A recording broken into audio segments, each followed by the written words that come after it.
DJ PK, and we're joined by Angelique Chengelis, Michigan beat writer for the Detroit News. Angelique, good morning. Welcome to the show. Good morning. I wish I were there in person, but this is great. Thank you for having me on. Well, Kyle Whittingham's a little bit of a story, and so's, like half the staff, and so's several of the transfers they took with them. How is the transition going in your estimation?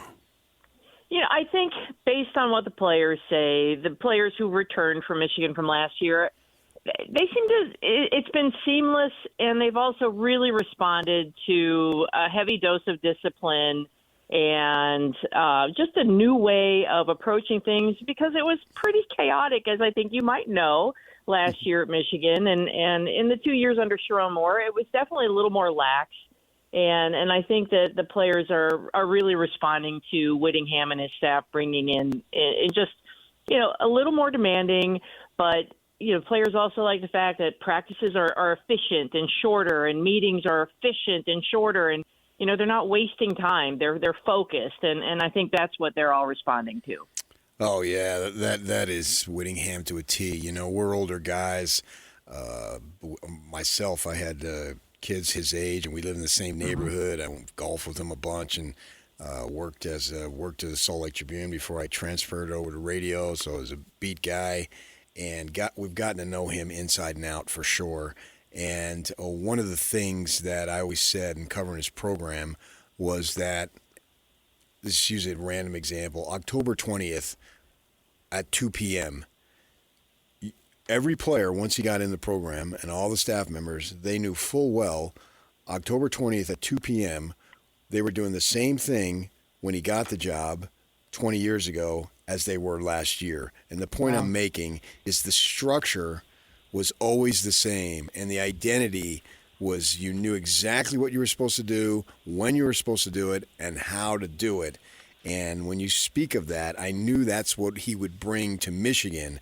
And it seems like from the outside, with all the chaos, that is something that they very much needed. Oh, absolutely. And even before that, Harbaugh was here for 9 years. His schedules were a little more not scattered, but he would try to catch the players off guard. So they would have to wait. And I think his philosophy was, I want them to not be running around. I want them to have to wait for this text to find out what time practice is tomorrow. And I'm thinking more camp versus during the season. And, I also think that younger people in general really do want boundaries, and they do want structure. And that's what I think that they've craved, and that's what I think Whittingham has brought. And they really have, he's got a horn that sounds, I think meetings at 8 a.m., it sounds at 7:45, which means you're late. So they like that. They laugh about it, but they like that. And they like structure, and I can't emphasize enough that is what was missing just wholesale last year, and that's what these players really wanted. When Rich Rodriguez was at Arizona, we had him on the show, and we got to talk to him a little bit about the time at Michigan. And obviously, Rich Rod knows a lot about football. So the issues weren't so much about football, but it was cultural, it was fit, it was relating to fans and boosters, and this whole thing about hating Ohio State. It seemed to me like, well, that's the kind of thing, not exactly, but that's the kind of thing that helped get Rich Rod off on the wrong foot. Now, he didn't win enough. There were other issues off the field, so it wasn't just this, but it was clear that Rich Rod culturally something happened there. Can you evaluate that and what this latest comment about Ohio State means or doesn't mean to the fan base? Yeah, look, I remember going to Rich's first press conference. I liked Rich. He was the hot coach. Alabama hired him the year before, and he had issues with his AD at West Virginia, wanted a break, and came to Michigan. And I remember thinking when I walked out of there, yeah, this is going to set Michigan back 10 years. And it was more like a dozen, really. I just could tell this was not going to fit. I've been covering the team since 1992, so I got a sense of what Michigan is about. And, I think that's been a curious thing for me watching Whittingham. I asked him the first press conference in December about Ohio State, because that's what you do at Michigan. You ask them about Ohio State. It's your biggest rival. It's the game. I grew up in Ohio. I love the game. And, he just right away didn't he grasped it, but but I'm like, okay, that's his first first press conference, cut him some slack. And, as it's gone on, I think he makes sense. You don't have to hate the person to be competitive. Of course he wants to win it. But, you see what Cignetti did when he first got the job, and he's talking to the crowd at Indiana basketball and basically trashing Ohio State and Michigan and Purdue, everybody. And he's got that swagger and everybody likes. You go way back to Jim Tressel when he first got the job, and he announces that in however many days before the game against Michigan, Ohio State's going to show up and be this team that everybody wants to see. So fans rally around that. I think Whittingham has sort of tamped that down a little bit, but I don't doubt he gets a rivalry. He played in the Holy War, he coached in the Holy War, and so I think he gets it, but I'm not sure he gets it yet. And right. And I threw in a story the other day about Rich Rod. When he first got here, a fan gave him a Beat Ohio State button that he kept on his desk, and as a reminder. And I'm thinking, you don't need a reminder. But to all this point, Jim Harbaugh took until 2021. He wouldn't talk about Ohio, he wouldn't separate it as a great rival until 21, and then he started bringing it up, and then obviously they had success after that. I like what he said the other day. He was brought up, and when it happened down in Chicago.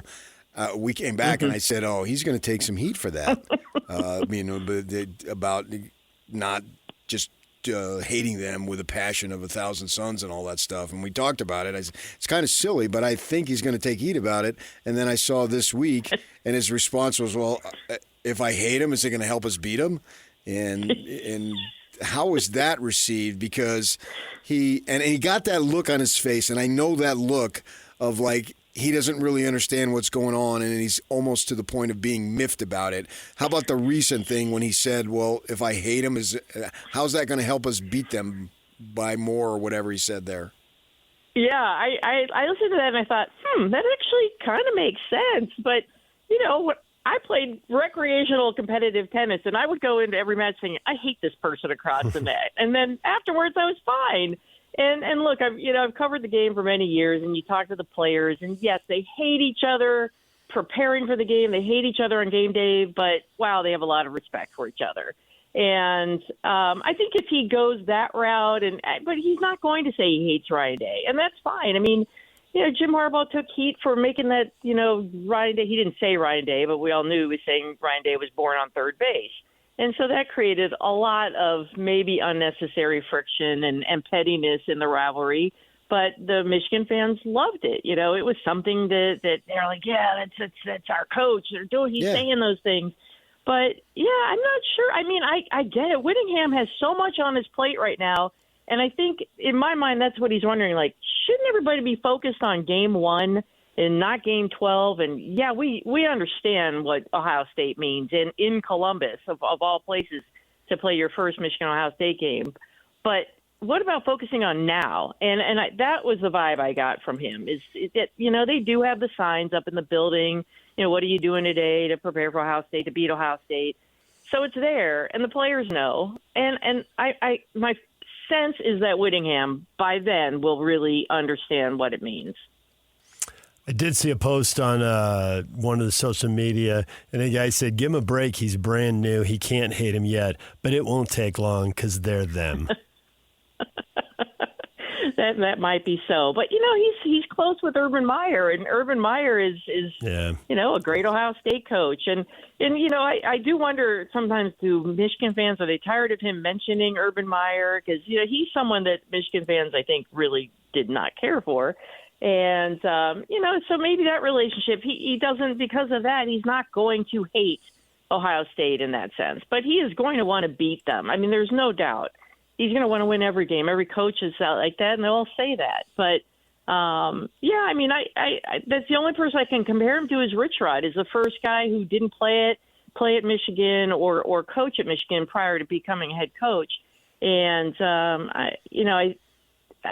he'll get it. I think Rich maybe was a little more stubborn in that sense, but I don't think Whittingham is. A lot of folks think of Utah as out in the middle of nowhere, a bunch of backwood people and all that stuff. I'm wondering, because I was born and raised in New Jersey, so I could relate to it, but I wonder, how does and my wife's mother actually is from the Detroit area, so she's got tons of people there. We've been there many times, and I wonder, how do all these people just react to all these folks from Utah now being in the Michigan program? That's a great question, and I haven't gotten a sense from fans or people in Ann Arbor that. It feels different, I will say, than when Rich came. And I can't put my finger on it. I mean, it was, he's coming from West Virginia. He had an accent and he would say words that didn't exist, like irregardless. And Michigan fans would pick up on that. And, I don't think Kyle Whittingham and his staff, most of them are from Utah. I mean, Harding is from Toledo originally. So they have that, his wife is from nearby here, Farmington Hills. But, Utah is distant. I've been there Harbaugh's first game was at Utah, and I covered a basketball game there. The place is stunning. It's a beautiful, beautiful place, and it does feel far away. And that's, my thing is, does the staff, this is the Big Ten is a little different animal now, especially with the addition of those 4 Pac-12 teams that I suspect they're very familiar with. And, I don't think people are like, oh, my God. And if you're saying, there's an issue, there are Mormons, and, is there a church in Ann Arbor? I believe there is. And, so I don't think that that's been an issue with fans. And they just want to win, and they just want to beat Ohio State and beat Michigan State, too. I mean, they've got Pat Fitzgerald there now, and he's definitely revving up the Spartans and getting them motivated for their season and for playing Michigan. So I'm just going to be I am really interested to see how Whittingham and his staff respond to the in-state rivalry in Ohio State, but also the challenge of the Big Ten and this schedule with Oklahoma coming. This is a brutal first year, I think, for him and this staff. So assess the first year. What do you think the administration, which seems to be ever-changing, the boosters and the fans would label a successful year? Where is the bar set? I think the bar, to me, I've got them. I'm thinking 7-5, 8-4, and I'm probably going to settle on 8-4. I think a lot of people would be very happy with 9 wins. I hear people, you get more excited they were on the Big Ten Network last night. They were visiting Michigan's camp, and you see different plays that are made in the background, and people get more excited as the season gets closer. And they're talking college football playoff. He's got to make the college football playoff. And I thought Whittingham was very smart at Big Ten Media Days and not setting the bar too low, but just saying, look, year 2 is really when things will click. And, this is a new offensive coordinator, a new defensive coordinator. So there's a lot of new going on here. And, so I think 9 wins is what a lot of people are hoping for. And 10 would be a nice bonus. But I just think realistically looking at this schedule and really not knowing, we don't know a lot about what Bryce Underwood is going to look like. And we can, be told that he's making improvements, but, what does that mean? And so that's why I think 8-4 seems to me a reasonable prediction for this season. Yeah, we had on Tim Brando the other day, and he was saying that he didn't think it was going to go well, and that I was surprised. Because it's still Michigan, and going well, I guess, is relative. So 8-4, is that going well? No, I don't think it's going well. I think it's a reasonable expectation for a first year, and Whittingham has had to come into a situation that he had to clean up. There was a lot, there was a mess. And now, as you mentioned, changing administrations, Michigan is looking for a new president. They're going to be looking for a new athletic director. Ward Manuel will be out by the end of the year. So there is a lot of that on that end. What I understand is he has been tireless in terms of, and I'm talking about Whittingham, in terms of visiting with donors and raising money, and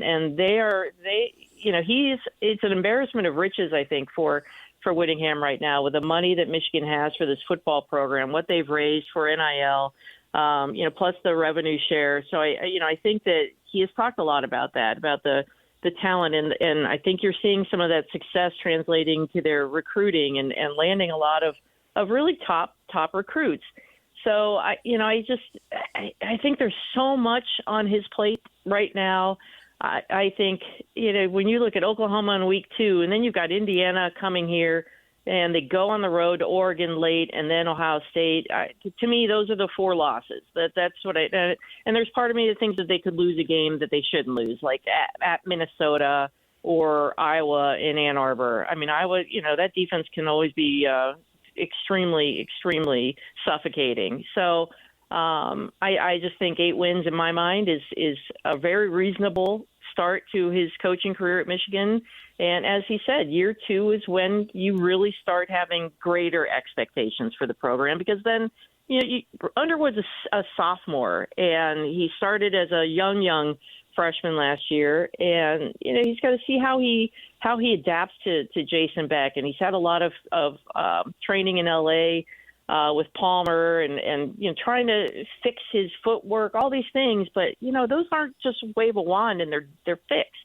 So I think that's why he's sort of pointing. I don't think he was saying, just this is a wash this year, but I think he's pointing to year 2 as that's when you're really going to see what they're capable of. Have you had a chance to interact with Jay Hill much?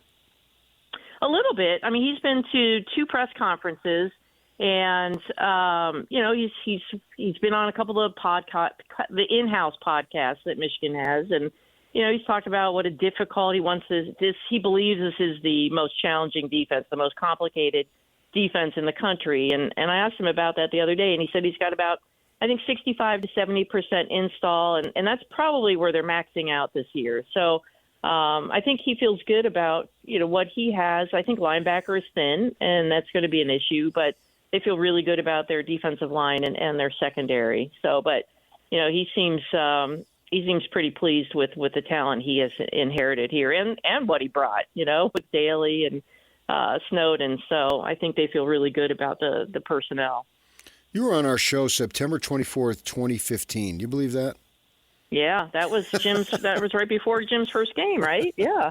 So what I want you to do is next time you get up with Whittingham, tell him you're on the DJ PK show and tell him we miss him dearly. He'll get a kick out of that. I will definitely do that. And I remember that trip. It was great. But then I decided to drive to Park City, and I wasn't prepared for the altitude, so I had to pull off the road, and, it didn't feel so great. Oh, really interesting. Yeah. Yeah, I'm not tough enough yet. We don't have any mountains here. We don't have any, it's too flat here, so I got to work on that. Well, Angelique, we appreciate a few minutes. Thanks for joining us, and say hello to any of the Utah people you talk to. I will definitely do that. Thank you so much. All right, Angelique Chengelis, the Michigan beat writer for the Detroit News, joining us right here on The Zone. Way to look that up. We'd had her on before. I wondered about that, whether I should welcome her back to the show or just welcome her to the show. 11 years ago. I mean, irregardless of the time that's gone by, I feel like I know her. How did you not bring that back up? Come on. Hey, why don't you call up our Facebook page, DJ and PK, right now, and look at the header. See what the first word is that comes to mind. I would have treated Rich Rod differently when he was at the U of A if I would have known. It's a whole new level of respect.